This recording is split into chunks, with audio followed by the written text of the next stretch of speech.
So Trump testified the other day in his fraud trial in New York. And suffice to say, it did not go well at all. So let's be clear about where we're at in this case. He was already found liable of fraud. So what that means is he's guilty, basically. It's a civil trial. It's not a criminal trial, but he's guilty in the civil trial. He's liable of fraud. And that means that he's likely looking at his business license in New York being suspended. I think that's already a foregone conclusion, which, by the way, hurts him massively because that's like the headquarters of his business. All right, and he's been a New Yorker his whole life. He was a New Yorker. He's just recently moved to Florida, but he's a New Yorker. Can't practice business in New York anymore. That's a devastating blow to Trump. And then also, he's facing a fine of up to $250 million. And the fact of the matter is the case was already, like, proven inside and out.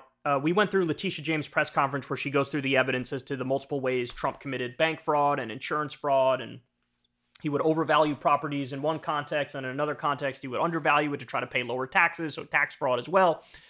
All this stuff is detailed tremendously. They have their little talking points they go back to where they whine and bitch and moan and say this is unfair, this is a witch hunt. One of the things they say is, look, the judge said Mar-a-Lago is worth $18 million. That is absurd, and that's how you know it's a witch hunt. This is worth nearly $1 billion. Okay, first of all, no, it's not worth nearly $1 billion. Second of all, the judge said $18 million because Trump put it down as worth $18 million when he wanted to pay lower taxes on it. Okay, so even though their little talking points that they use are totally out of context and misstated, and anybody who's familiar with the details, I read through the details of this case inside and out, and let me tell you, it is astounding the amount of evidence that they have on him for fraud.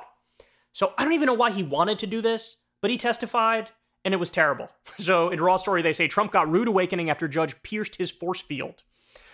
Donald Trump found his status as a former president was no match for a judge's authority inside his own courtroom. The 2024 Republican presidential frontrunner testified Monday in New York City courtroom in the $250 million fraud trial against his family-owned business, and New York Supreme Court Justice Arthur Engoron repeatedly reprimanded Trump for veering off topic and delivering campaign-style rants instead of answering prosecutors' questions, which CNN columnist Stephen Collinson said must have come as a shock. Quote, Monday was a rude awakening for Trump. Retired commanders-in-chief are usually surrounded by a force field of deference with their Secret Service detachments and forever title of Mr. President. Trump has long posed as an alpha male, and his entire business and political creed in person and on social media is based on intimidation. But it must have been a long time since anyone has shushed Trump like Engoron, cutting him off ahead of another meander by saying, no, you answered the question. The witness was referred to only as Mr. Trump and not Mr. President, and sat slumped in the witness chair after the judge interrupted his diatribe. So let me just interrupt here to say real quick, there were no cameras in the courtroom, or else I would show you video. The trial quickly became a test of wills between Trump and Engoron, who controlled the court. After one trip by Trump down a rabbit hole, the judge asked the lawyers if they had asked for an essay on brand value. Frustrated with partisan asides, Engoron warned that this is not a political rally. This is a courtroom. And the judge bristled at the ex-president's complaint that he always ruled against him. The judge eventually yielded and let Trump ramble from the stand, possibly to avoid offering grounds for appeal. But the pair clashed over Trump's broken record answers. Engoron will, however, get the last word. He has already ruled that Trump, his two adult sons, and the Trump Organization are liable for fraud in inflating his wealth in return for advantageous deals with banks and insurance firms. The trial will resolve related claims and decide how much restitution is due and whether he will be barred from doing business in New York. So, look, this actually reminds me of Alex Jones. Alex Jones was found, liable for defamation, and then there was just more hearings to determine how much he's going to have to pay.